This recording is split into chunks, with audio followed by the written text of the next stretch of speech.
Hello everyone, I'm Gary Raze with Remax Integrity, but I'm also with Eugene Spotlights, where we get an opportunity to interview businesses around the Lane County area.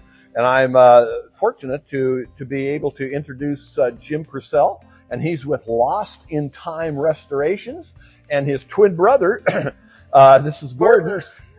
Yeah, this is Gordon from Graffiti Alley, which you probably have recognized that name for a long time. So they've been in business a long time. You guys, how did you guys pair up together? How did that come about? That was actually off. He was a customer. Yeah, actually. I was a customer. So I had a car. COVID hit. I took some time off. I worked on it. My Uncle Bob, who ran Graffiti Alley, said, "Hey, meet up with this Jim Purcell and Mike Purcell," and so I pulled them in, and they took a look at my car, and we've been working on it, making it right. Good. And it's still not done. This is well, I was. Hey, it's all about quality for us. So what inspired you to? This is a great operation. What inspired you to get into this line of work? Well, I mean, I've always been into the hot rods and cars all my life, so that's what I do, you know. So you grew up working on cars. Grew up doing that, and then I wanted to get my kids involved, you know, and teach them. So Mike and Jim, that's your other son, oldest boy. Yes, yeah. and so they've been involved. This is what inspires a lot of people, is the fact that you're working in a passion, that there is something that you've had a passion for forever. Exactly. There are so many people that grow up and say, I don't know what I want to do. You found it years ago, and you were able to manage. He likes to make stuff cool. That's his whole. That's it yes. Right there.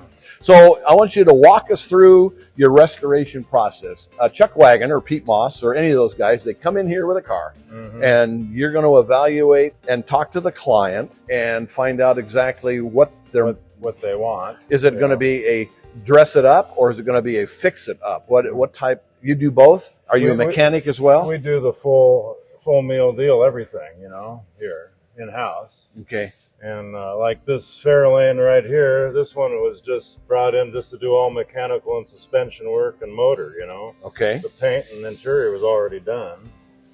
So it turned out, you know, it was a really involved project, putting air conditioning on it and all that, rewiring the car. You would not want just a Joe Blow guy, my car's not working.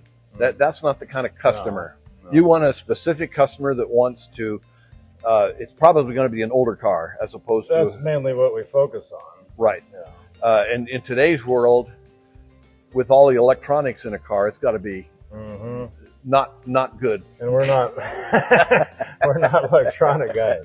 No. No computers. So what are some of the challenging things that you've had to come up with and solve in a restoration problem? A lot of it is the computer stuff. Like this car has computer stuff on board. Okay. So I've been getting guys in here that know that stuff to help us out. Okay. And resolve all those issues, you know.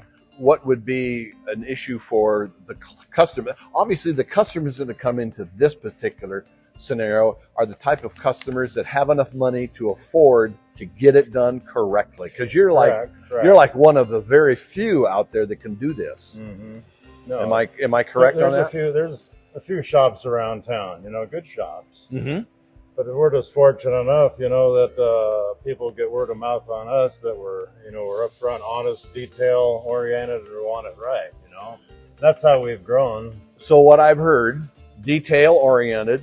I've heard word of mouth, because they're good, that you'll see from all the pictures that are going to be shown here. They have a lot of work, and they have a lot of work because they're good. So you started out in Eugene. Yeah, on Bethel Drive, we rented a shop, and that's where Graffiti Alley is at right now. Sure is. So how, Gordon, you've been part of this of late. How do you guys decide what you're going to work on? Have you had to turn customers away? We try not to do that, but we have definitely our schedule is, we've got quite a lot of cars, you know, that we're working on right now, and a lot of people that are in the loop that want to come in. So I mean, right now for a full restoration, you know, people are going to have to wait probably a year and a half. This is going to be a question that you're not going to be able to answer just easily. A guy wants to restore an old car that's been in his garage for a long time. It doesn't run, all of that. What kind of costs are those going to entail? I know that's an open-ended question. I mean, we just had one the other day. A person with an old GTO that's been in storage for 50 years that they want to bring to us. That's what she was asking price, and I go, I mean, it's hard to say. It depends on what all the car needs, you know. I mean, you're probably gonna have to do fuel system and brakes and all that, you know. You can't just. I mean, I know that you can't just give an immediate bid on a job. Yeah. But those types of customers hopefully have enough money. It's going to be a $10,000, $15,000, $20,000 job. Sometimes it's higher than it's that. usually higher, yeah. Okay. But most of the time we have to kind of walk through the process with the customer to help them understand like what's really involved. People really don't understand what's involved They don't. to gap, to get the finish work done, to go through the whole process, to make sure it's clean before we put anything on the car. So we just have to kind of walk through that process, and when they see the hours, how long it takes us to do that kind of stuff, they're either going to buy into having it done right, or they're going to just say, hey, I'll sell the car. Maybe there's another direction for us. Yes. But we do work with some other shops that sometimes we can, if a guy just wants the car sanded and painted, we can send him that direction, help him out with that. Do you ever have trouble finding parts? So Graffiti Alley, yes, we do have some problems with that right now. That's what I was wondering. Ever since COVID, like just the part availability is a struggle. So a lot of times I have to find alternative, solutions to trying to source parts. But well, the good example is that Nomad out there, the interior. Oh yeah, the interior, couldn't get any of the interior pieces, so we're having to have it custom made. Okay. Which obviously is an impact to the client because more money. Now it's more money. And also, what about a metal part? Do you have to fabricate metal? We do that too, if you can. Does that depreciate the value if it's not an original piece? No, the main thing is just making it right the way it should be. Okay. So even if you fabricated it, it's not going to. It's going to look like factory. Sure. What's the oldest car? I'm just curious because I love your shop. What's the oldest car you guys have worked on? We did a 41 Ford, complete restoration, street rod. The 34 Ford, we did a bunch of mechanical work on. There's still a few around. Yeah. Most of it's, the mid 50s, 60s. Yes, that's what I suspect. A lot of it. There's still a lot of those out there that have been left alone for a long, long time. Yeah. And like this Super Bird right here, this is just body and paint, but that's like a $300,000 car,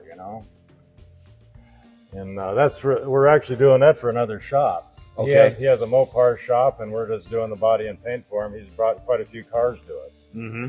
And that's because the gentleman that's not standing here with us that should be getting a lot of the glory is his son, Michael Purcell. And just to let you know, Michael was in my class when I taught at Madison, and he owed me over five math papers.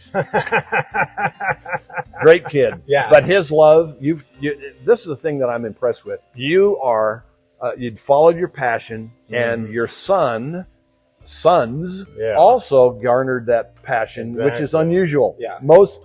Yeah, it is. Dad, I don't want to be any part of this business, but that's not what happened. He is part of the system as well. Yeah, but it all got on their blood too. My 55 Chevy I had forever. Those kids were little riding in my 55 Chevy, hot rodding down the road, and the cops chasing us home and shit. So yeah, that is shite.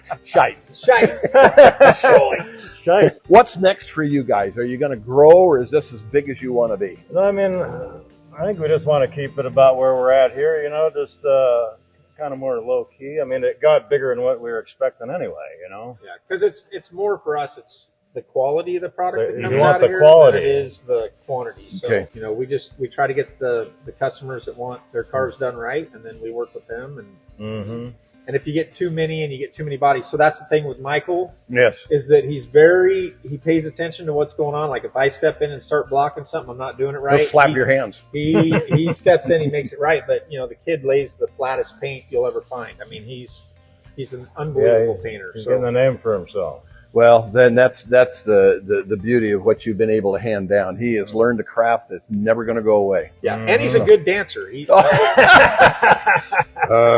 Where's dancing? Let's see where that comes in. Unlike his dad. Clumsy as hell. Huh? So there you have it. Again, this is a fantastic opportunity for those of you that have an old car that's been sitting around for a while and thinking, I wonder if this is worth something. They'll tell you the truth. They're spot on. They'll let you know if it's something that's worthwhile to pursue. So again, Lost in Time Restorations out here in Cheshire, by the way. I don't think we ever mentioned that. Yeah. But they started in Eugene. They are out here in the country where they have a big shop in Cheshire, easy to find, right off of Highway 36. And actually, it's called Paradise. This is Paradise. I don't see any alcohol. Oh, it's inside. Oh, it's here. Your whiskey. Come out and see us. Okay. Good bid. There you go. Eugene Spotlights, Gary Raze, and this is Gordon and Jim, and they are ready to serve you if you so desire. Again, we'll see you next time. Take care.